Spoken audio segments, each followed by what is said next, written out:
Henri Lecomte, carnet de voyage toujours avec vous en Sibérie.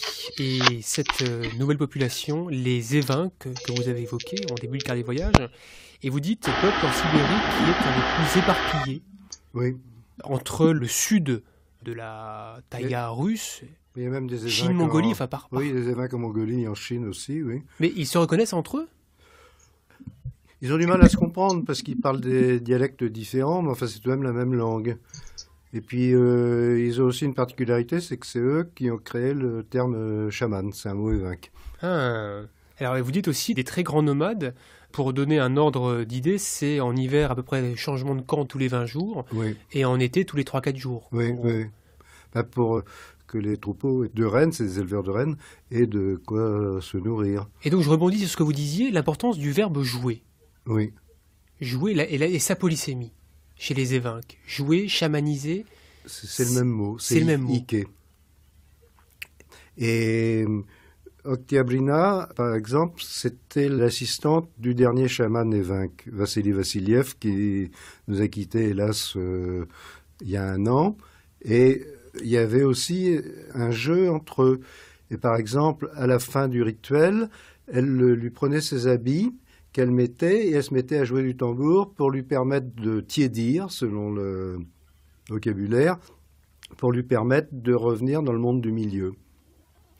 Et alors, justement, on va parler un peu de tous ces aspects du chamanisme, mais c'est vrai que chez les Évinques, vous dites qu'il y a beaucoup de références à la rivière-mère, et puis cette habitude aussi de dévaloriser ses propres chants, de les dire mauvais pour ne pas s'attirer trop les attentions des esprits, en fait. Ah bah oui, oui, oui. Et pourquoi alors? Pourquoi ça? Et parce que, justement, c'est une autre forme de jeu. Par exemple, j'ai été une fois dans un campement évinque où ils avaient invité le vieux de la forêt. Vous voyez peut-être de qui je veux parler. Oui, celui qu'on ne veut pas nommer depuis le début, là, qui est un animal, qui aime le miel. Voilà. Justement, on ne dit pas Miedviet, qui veut dire l'homme du miel en russe. Et donc, on était dans la tente le soir où ils le dépeçaient, celui qu'ils avaient invité, et ils faisaient comme si c'était la première fois qu'ils voyaient cet animal. Et ils disaient, mais t'as vu là, qu'est-ce que c'est? Ça, c'est la rate? Ah non, je pense pas, c'est le foie plutôt, non. Ils disaient, et dans le cou, on dirait qu'il y a une balle. Et en plus, c'est un rite. Bon, je vais dire le mot, puisqu'on est en France. Quand on invite l'ours, ça permet à la fois de relier notre monde avec celui de la surnature, parce que l'ours, c'est un peu l'ancêtre de l'homme, et en plus aussi de relier les liens entre les clans, parce que on ne tue pas l'ours soi-même. C'est-à-dire qu'un chasseur découvre l'ours l'hiver, parce qu'on n'a pas le droit de le tuer ailleurs qu'en hiver, et il va chercher dans un autre campement un autre chasseur, qu'on appelle le gendre, qui lui réveille l'ours et le tue. Et donc ça permet à la fois de relier les liens entre la communauté et avec la surnature. Mais en même temps, toujours on joue.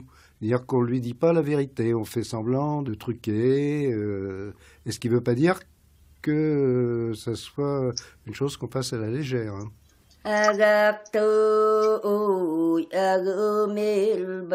Alors Evdovkia Egorovna Lekhanova, c'était la petite fille de la dernière grande chamane évinque, Madame Kulbertinova. Et malheureusement, elle est morte 2 ans après cet enregistrement où elle célèbre la mémoire de sa grand-mère. Et ça a été interprété comme un refus des esprits. De devenir chamane. Voilà. Et elle s'accompagne du mamkaruk, qui est le sac à sel, qui est avec des petits sabots de rennes autour, et qu'on secoue pour appeler les rennes.